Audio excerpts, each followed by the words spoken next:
Welcome to the Healing Pod. I'm Megan, a licensed clinical psychologist.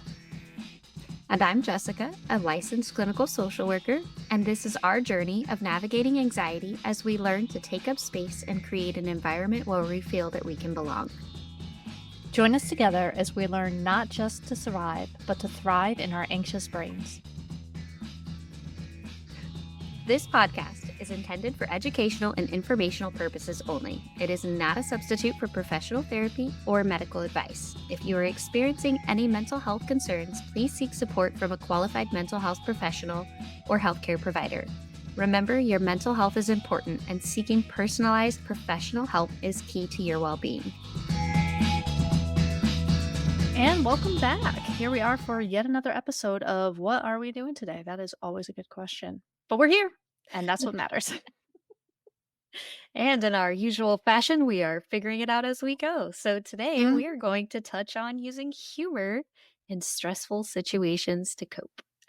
Which, as you can tell, is something neither of us ever does. We have no sarcasm in our beings at all whatsoever.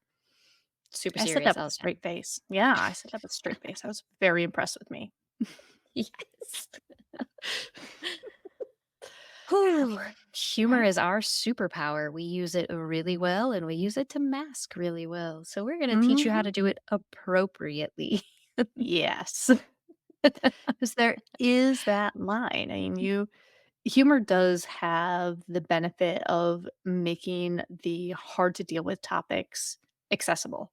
So, and that's why, especially in very stressful jobs, there is always the dark humor. There is always going to be the dark humor. And you need to be cautious who you use the dark humor around, because if you are not in that mindset and in that mode, it's heavy and it's not things you should laugh at. And it's not really to laugh at the things, it's to say the things and to break the tension, which is what laughter does a lot. It's just that sudden burst of, okay, okay, I'm not stuck anymore, which is Yes. useful. Do need to watch your audience though. Yes, because you can use the wrong kind of humor, or even if it is a little funny in the moment, it can come out at the wrong time. Mhm. And they may look back on and laugh on it sometime, but in that moment, it probably didn't help. Right. Oh, Yeah. okay. I want to do a check in. How are you feeling today, Meg? I'm feeling okay. It's been a day. I'm in a stage where I'm actually taking some time off next week. So I am doing what I do and trying to make myself do more work this week to make up for it and to justify taking the time off. I'm sure you have no idea what that's like at all. Instead of just taking the time off because you've earned Mhm, it working nonstop for however many mhm. months? Yeah, and Yeah. instead of just pausing the things that can legitimately wait another week, I'm going to try to push myself and get as many of them done as possible so they don't just wait another week. Yeah. Is it our anxiety that's controlling that? A little bit. It's that it falls under that people pleasing sense of, am I allowed not to work? Am I allowed to take this time off? I have to earn it somehow and not just, sure, take time off. Why not? You've done enough. Take the time. So I have to do extra, which makes no sense whatsoever. Okay. So if we were to take off that Meg hat, Hmm. that I have to be perfect and make sure everybody's okay before I leave, if this was a client that you were talking to that was telling you I have to make everything perfect, what would your advice be? I like playing with the when we have all the what ifs hitting our brain with the anxiety of, well, if I don't do this, what could happen? What if this happens? What if that happens? I like answering those questions with my clients. It's like, all right, what if it's not perfect? What if I don't do 3 weeks worth of work in 1 week so that I can take a week off and then have a week I come back and do regular? What if I just do this week's work and pause everything? And I know everything's going to be fine. Anything that does need to be done by the end of the week will be done by the end of the week. And the rest of it will be fine. or someone else will step in and help. There's an emergency, someone else can do it. Accepting support, that's I know. scary. It is. I know I have a good team and I know they will be able to do plenty of things. It's still terrifying because Okay. yeah, there's the aspect of if I accept someone else's help, I am inconveniencing them. And also, am I worth enough if I'm saying I can't make their life easier? It's heavy. Right? It is. And it's a thought process I'm aware of. So, I can say it and I could say it without instantly going into the humor and instantly making the cracks. Cause I've done that plenty of times before. Like, oh, well, I have to prove I'm worth it or they won't like me. I don't have to go to the humor, but that is one of the ways of using the humor that gets things out there, but it's not very productive. Because if I can say it and if I could just say, "Yeah, I still get that thought if I am a burden to somebody else and not useful to them, why would they want me around?" If I can say that, you can respond to it.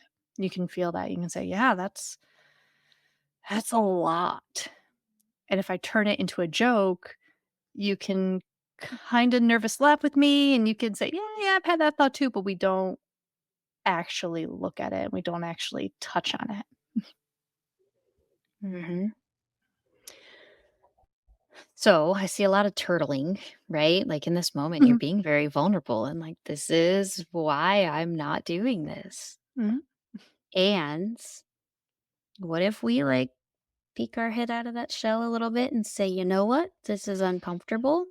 It Mhm. may not be totally safe. Maybe it all comes crashing down when I get back. Or maybe it all works out and I can resume life as normal. And I'm not that stressed when I get back. And I just had a fun vacation. Yeah. Because, guys, she's coming to Florida, and I'm gonna kidnap her from her family for at least an hour. Yeah, it's totally gonna happen. So, Yes. how can we use humor to our advantage to make fun of yourself and step out of that, right? Like, Mm. "Oh, overdoing it a little bit. Maybe I need to drop this ball. Drop all the balls." And that's yeah, because instead of poking the fun at instead of poking the fun at, "Oh, yeah, look at me doing this again." It's like, "Oh, oh, oh, Megan's gonna not be perfect today." Like, we can use it to do that what if. We can use it to say, "Okay, let's let's put that out there. Let's play with it."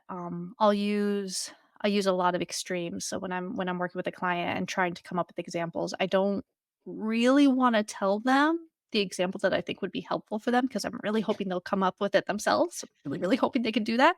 So I will go with the worst ideas and examples.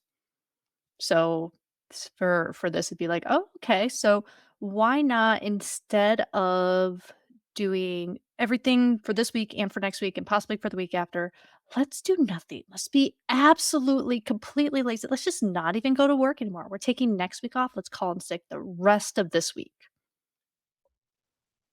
Yeah, let's do It it. does sound nice. Yeah, actually, could we? I think we could. You Any know of what? my We actually listeners could. any of my clients that are listening to this, I will not be showing up to work the We rest of this week. Have love a you nice guys. We'll be day. back. And that's exactly it. It's like, I'll go to these extremes. It's like, wait, yeah, that's possible. That wouldn't end the world.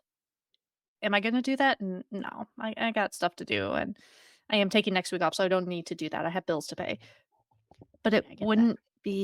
it wouldn't be the end of the world. I could.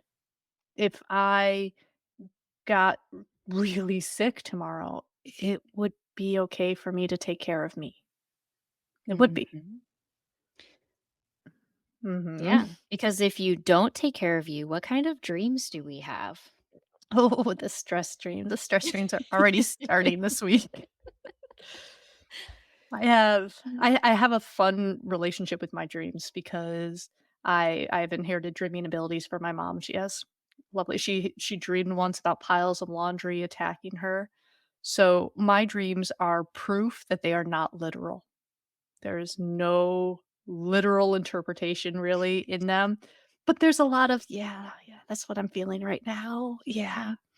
So, I've already started, my vacation starts on Saturday, which is uncomfortable for me because I work Saturday, so taking a Saturday off is a big deal.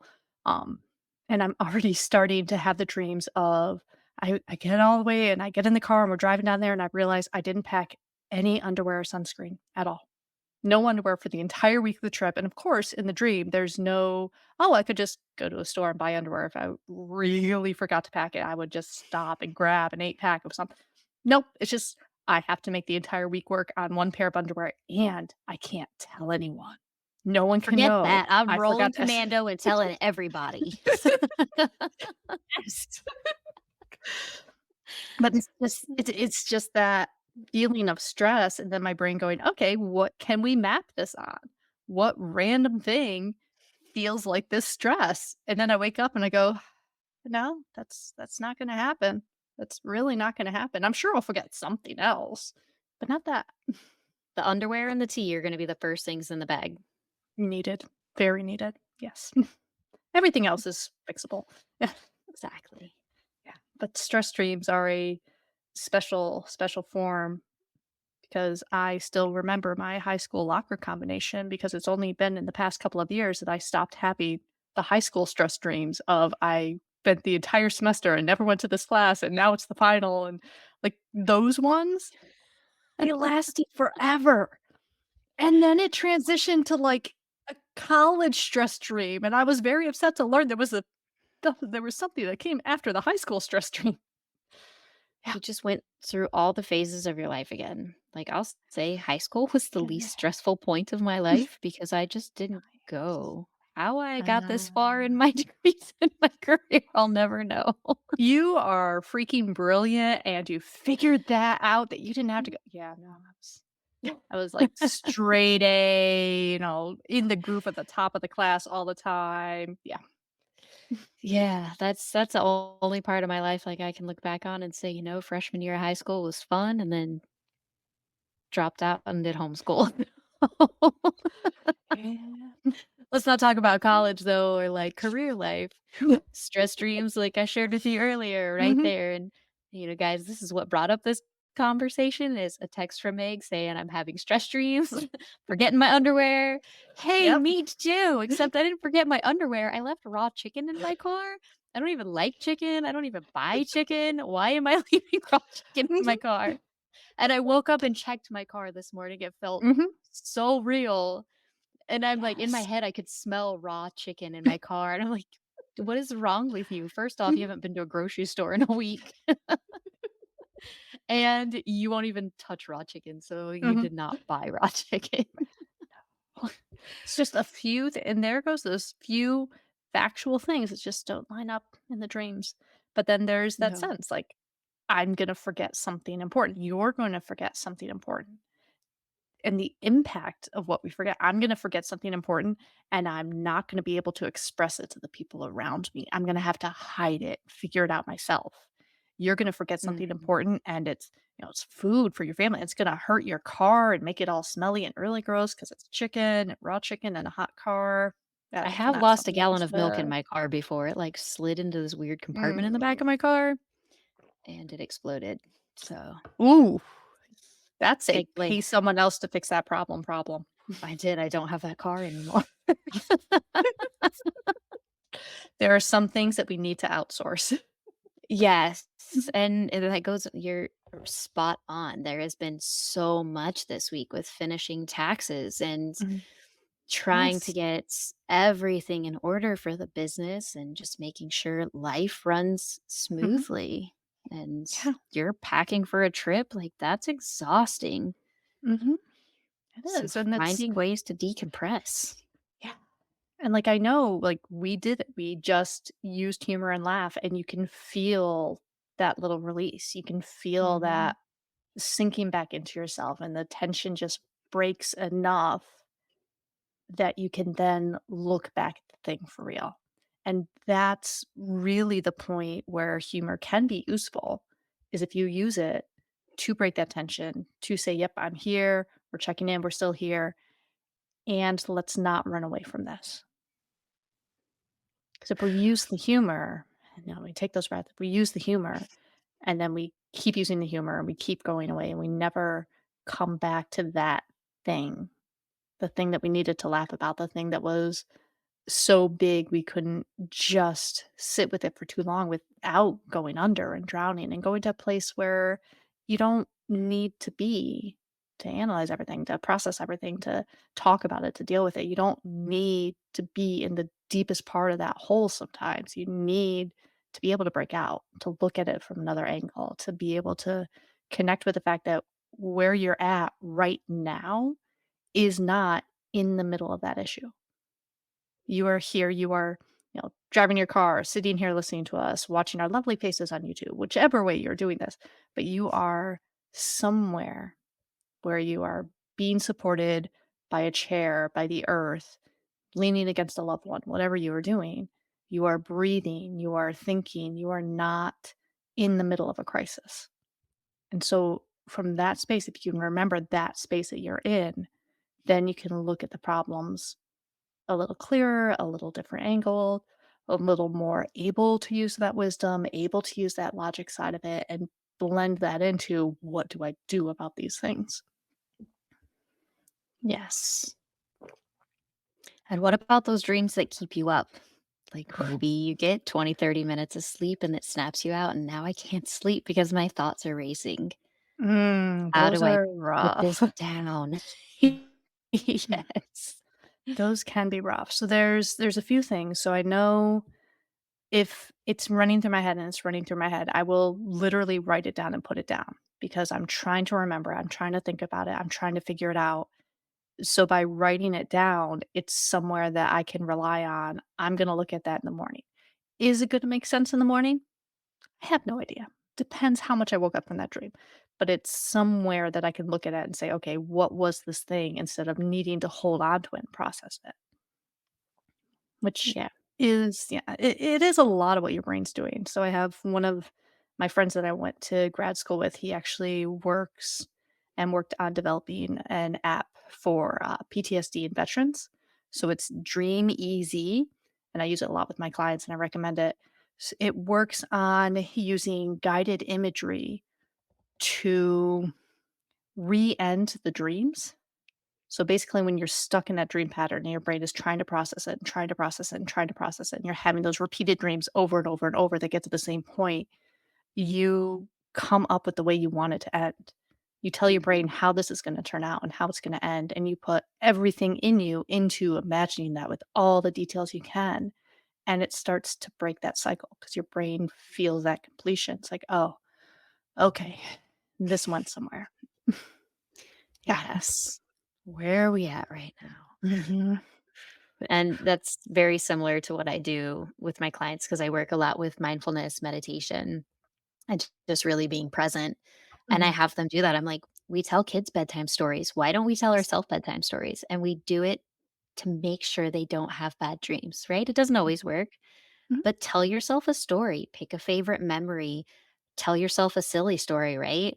And your subconscious is going to hold on to that and it's going to create further into that because you've already started the storyline with your Mhm. consciousness.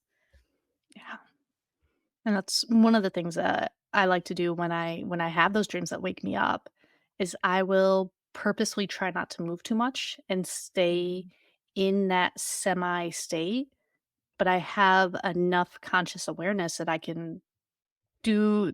Sometimes it gets into the lucid dreaming, sometimes it doesn't, but just I can keep doing the dream.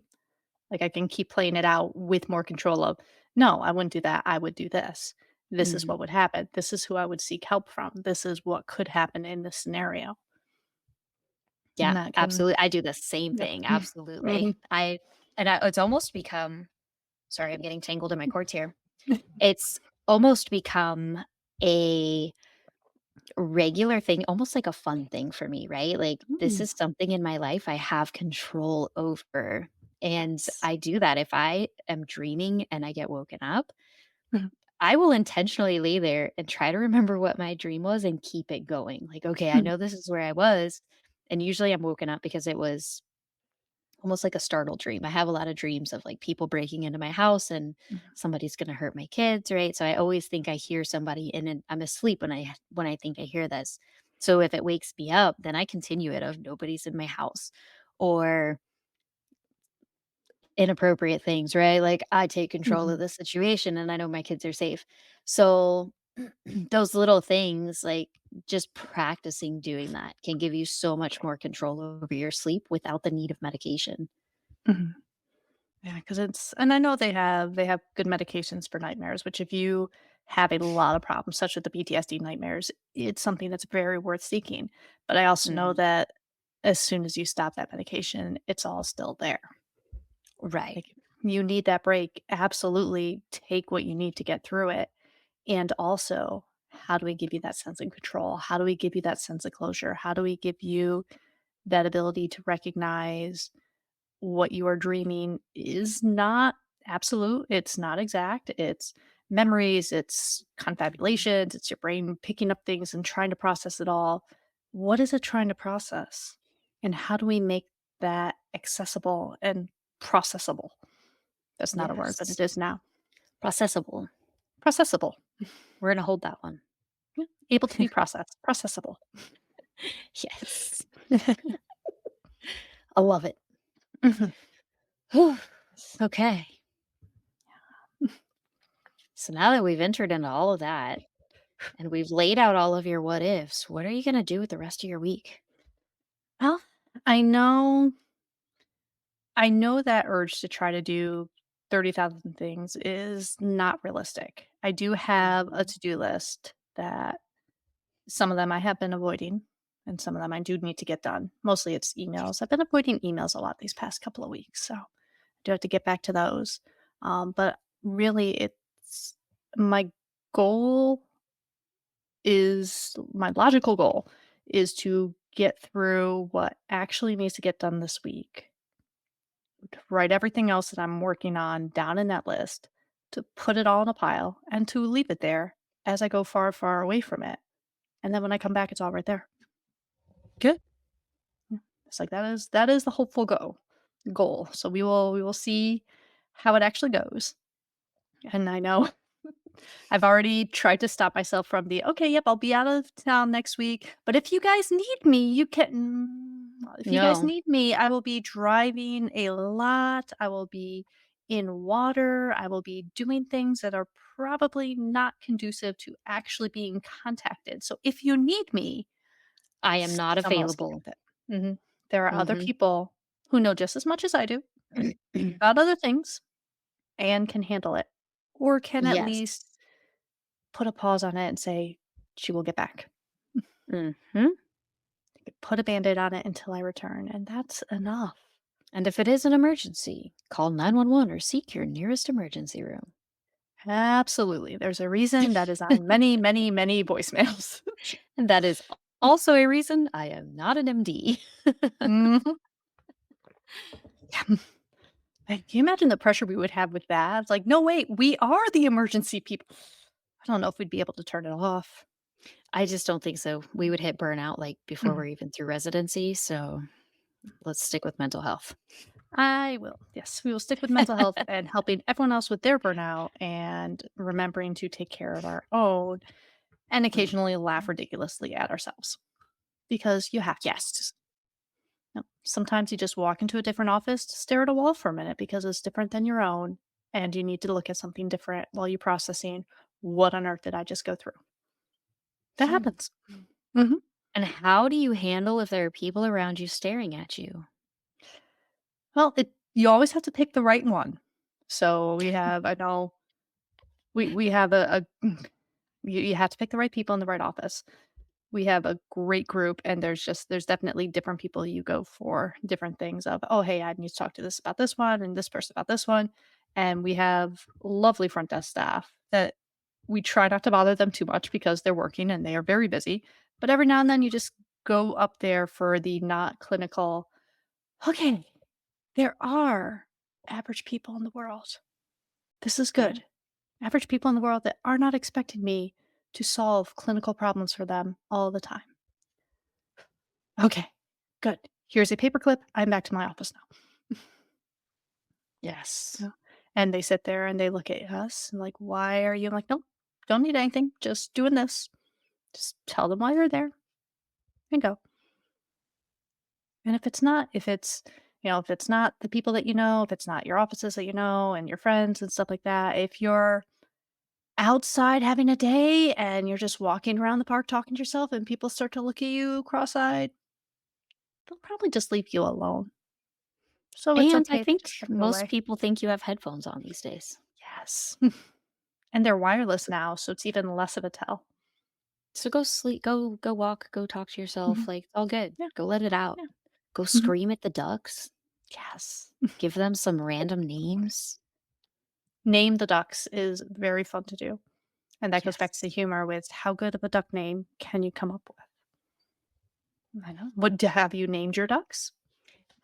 My daughter names them, and they have the weirdest names, and the only ones that I can think of are Taco, Wobble. They have some weird Songo. I think Songo is one So of them. Songo. Okay. I don't know what the other one is, but now she's got, like, 7 ducklings too that just hatched from them, so Oh. I think she named them all Taco Toppings because Taco is the mom. See, that's smart, Oh, right? okay. Tell me about some inappropriate times you used humor. All the time. I know in the herd training and everything, Veronica is very good at calling me out because I use my humor very often for masking, and it gets that anxious edge, so it's just like, "Haha, I can't handle this, I'm gonna laugh, and it's usually at my expense, and it sounds really bad about me." And people just look at you like you just made a joke about, "Yeah, yeah, I feel like I'm about to explode, and I can't handle this stress, and that's fine, I'm just gonna go outside and explode a little. We're good, we're good, we're good." It's like, "No, you're not good." I'm like, "No, no, frickin' please stop looking at me. Please stop looking at me." And Veronica has the lovely ability to never stop looking at me She until just it stares at you finally till you clicks. acknowledge. She does. She's like, "No, we're not doing that." I'm like, Can I get away with it? Can I get away with it a little bit? Just no." Yeah. So that's where I continue to keep trying to work, not do that stuff all the time. But it's easier to deflect like that and to keep from doing the work when it's a situation that you feel like, "Oh, I'm not sure how this is gonna be acceptable. What if I don't coach it in humor? What if I just say this thing and nobody picks up on it or nobody cares or they care and they look at me like, I'm sorry, you do what? You're thinking what now? You're worrying about what?" Like, putting it out there with the humor lets you slide it in there and test what everyone's reactions are, but it also makes you slide it in there as if this is not important. And the social cue that everyone gets from that is it's okay to laugh at this because it's something we're laughing at. This is not a big, deep, important thing. So we're just going to laugh, which Yeah. then gets the feedback of, "Well, I said it and no one really cared. So I'll continue not dealing with this." Yeah. Oh, yes. I use Mhm. so one of my specialties is with OCD, obsessive compulsive disorder. And I frequently have to remind myself to know my audience and know how they handle humor. But I also start every single session with a disclaimer, not every session, every intake with a disclaimer that my personality is not for everybody. I am very authentically me all of the time and I don't filter well. So if I'm not for you, that is perfectly okay. Let me know and we'll find you somebody else. Also, a lot of people just stick around. I don't get it. But Yeah. so working with OCD, I get a lot of suicidal OCD, which is very, very different than having suicidal ideations. Mhm. And I love working through this because you obviously manage it so much different than you do with a suicidal client. So, um, if I have clients that are like, "Well, if I take this gun and I shoot myself," right? Or I could take this gun and I could shoot myself, and that's terrifying. Well, the fact that it's terrifying is you don't wanna do it, right? And also gross. Like, think of the mess that would make. There's so much cleaner ways to do it. Let's Yes. think about this. And they always it makes them laugh every single time and kind of like a, "What the fuck is wrong with you? Look." But then the more they laugh about it, they're like, "Okay, I see what you did there." Mhm. And, like, that's knowing my audience. And at the same time, because humor is how I mask, it's how I deflect, I w I will s I'll share this, and then I'm totally Cool. gonna regret it since we're gonna be sharing this live and publicly. Mhm. That's okay. So funerals make me extremely uncomfortable.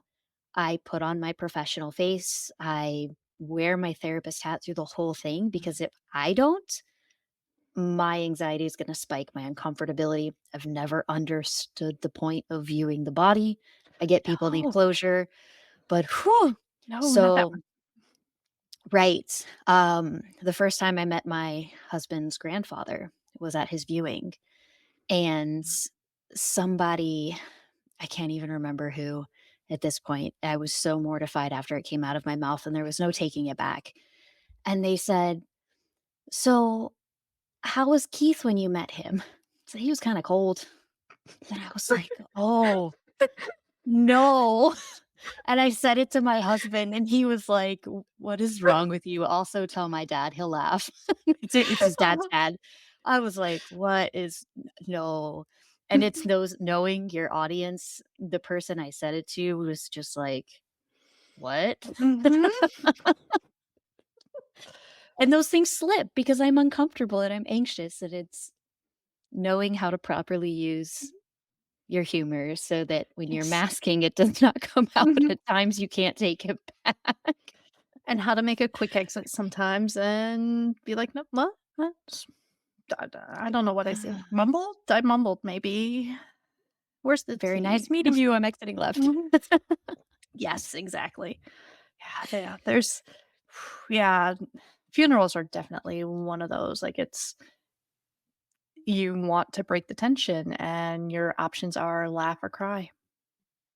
It's otherwise you're sitting there in that state of, "I'm masking it, I'm trying to hold this all in, I'm trying to, be this person, so I'm not adding to these people's grief and not, you know, putting all my own grief out there when it might not be around people that you feel safe to hold you at that point, people you feel safe to show that part of you with. So dumb things come out of the mouth. A lot of dumb things. Usually Yes. I hide with kids at funerals. I find whatever children there are around and I take on babysitting duties because they let you laugh and they need the distractions. Kids Mhm. stress me out. I can't find the kids. I'm like, "Whose kid is this? They're climbing the banister, and I'm wanting to, like, mother them. Come It's like, get your kid." "Oh, your kid's climbing the banister. Let's go outside and find a tree." Yeah. I'm like, "No, come get your kid. If this was my kid, I'd Mhm. done already I got there, but, like, come get your Mhm. kid."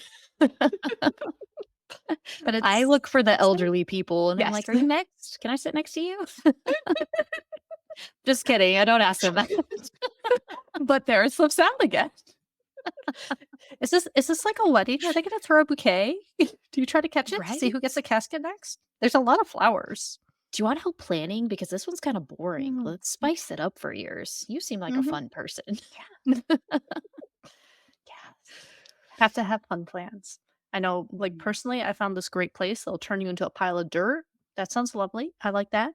Casey, her plan is to get made into a diamond and sold into a pawn shop so she can haunt someone. Right? Nice. Yeah, it's What like, "Oh, just if leave a pile of dirt." we send it in an envelope to a prison? Ooh, that'd be fun. She can be used for drug deals. She can, and she can haunt all of them. Yes, and then find a way to tell all their secrets. Mhm. This'll be fun. I But feel like we've it's gone way off topic. we have gone so off topic, but it's interesting because it's still like, here's this thing, and we wrap around with our humor, and here's this thing, and we wrap around with humor. Like, you can feel the ebb and flow of how we use it to manage staying in these stressful spaces. I mean, it's, if we do this, we do like these 30 to 45-minute recordings that we're doing now. If we did this and it was deep serious trauma for straight 30 to 40, I think we would lose everyone, including me. Yes. I I will tell clients, it's like, "I have a time limit of seriousness. I will be there with you, and then when we need a tension break, my mouth will probably say something dumb to see if you're still here with me and able to pull yourself back a bit, and then we will go right back into it." But Mhm. I do that, and it's a thing, and I've got it so it's not. Yeah, I'm a better clinician now than when I started, which is great. But it is something I know about myself of when we get in there and it's not being productive and we're just kind of in that we're stuck in that tension. There will either be something I say or I'll divert it to Kirby making a movement or something or just I'll make a movement, but something to break that tension for a minute. Something of, are we still here? Can we come back to where here is instead of there that we've been in? And then can we bridge the two? Because if I Mhm. just stay there and you just stay there, we hit the end of a therapy session and how do we get back? Oh, yeah. I'm gonna send you laughing, like, you can be crying, Hmm. and I'm like, "Alright, 5 minutes, let's laugh. What Hmm. inappropriate thing can I say to pull us out of this?" Hmm. Yeah, Yeah. absolutely every time. Hmm. And even, like, if you've had a stressful fucking day and you're Hmm. like, "Great, now I have to go home, I have to cook for my family, I have to be on for another 3 hours, 4 hours," how long ever long it takes to get your Hmm. kids to bed, to get your spouse to bed, so you can just sit down and chill. For me, maybe it doesn't work for everybody, but for me, I like really funny, inappropriate comedians, and I will watch TikToks, like, of comedians because no matter how bad of a mood I'm in, how depressed I am, how stressed I am, I can turn on comedy TikToks and laugh my ass off, and Hmm. then I'm like, "Okay, I still know why I was upset, but I feel a little better, Yeah. so it's okay." They're making fun of somebody else's pain, like, I can Yeah. still feel mine, and I Hmm. feel better about making fun of myself all the time. Because it is. It's just have that break, have that laugh. Okay, back to base. Now what are we doing? Mhm. What's needed? You have to be able to regulate, and humor is a great way to help you regulate if you don't use it to avoid everything. Yeah, Yes, that's a trick. It's used to regulate, not to avoid. exactly. And you can Mhm. use it for a little bit of avoidance as long as you come back and deal with what you were avoiding. It's taking a break. Sometimes, yeah, sometimes it's not the right situation. Sometimes you don't want to get into your trauma in the middle of grocery shopping. Sometimes you need to avoid. Sometimes you're at a funeral with your husband's family and you have no idea this is the first time you're meeting so many of these people. Ah, okay. Sometimes you And avoid. I was a people pleaser and said, "Of course I'll go to the viewing with you." And internally, I'm like, "Why am I here?" Hmm. Been there, done that. Yep. Hmm. He seems a little stiff and doesn't want to meet me. I'm ready to leave. Yeah, it's not a very warm welcome. Not at all. I'm sure he was I'm lovely. s- I'm so sorry, Ryan. I'm so sorry. Your grandfather was great. Mhm. It's wonderful company. Yes. I can't turn it off. I'm so sorry. Alright, so with that, maybe that is a sign of where we are at tonight. Whew, okay, friends. So join us. Share your humor. Maybe make me feel a little bit better about things and times where you've said inappropriate things. Mhm. Just open my mouth and stuff falls out. I don't have an off button. I don't. I was that way as a child. I got myself in so much trouble. I had to have the last word. I don't really have to have the last word anymore, but oh, I still don't filter anything that comes out of my mouth. It's rough. Yeah, it's overrated sometimes. Not always, just sometimes. Did I You tell need you you I need told a a cop I was a dial. race car driver the other day? I got pulled over for speeding, and he said, "Do you know why I pulled you over?" "Yes, sir, because I'm a race car driver." I was like, "Damn, Okay, yeah, filter needs to stop be turned up talking." there. Turns out Did so not true. get a ticket. He laughed. He was like, was not expecting that. You have your driver's license and insurance. Oh, yes, sir. Sometimes. Thank you for not hating us. Yeah. Whew, getting a dial inserted. Yes. Just, not all the way up, not all the way down, just able to move. We need that flux. We need sometimes it's just coming out and we are not stopping it. And sometimes it's like, okay, no, this is a situation I am not okay in. We are going to stop it because will hurt me, will hurt others. Not doing that. Yeah. Yes.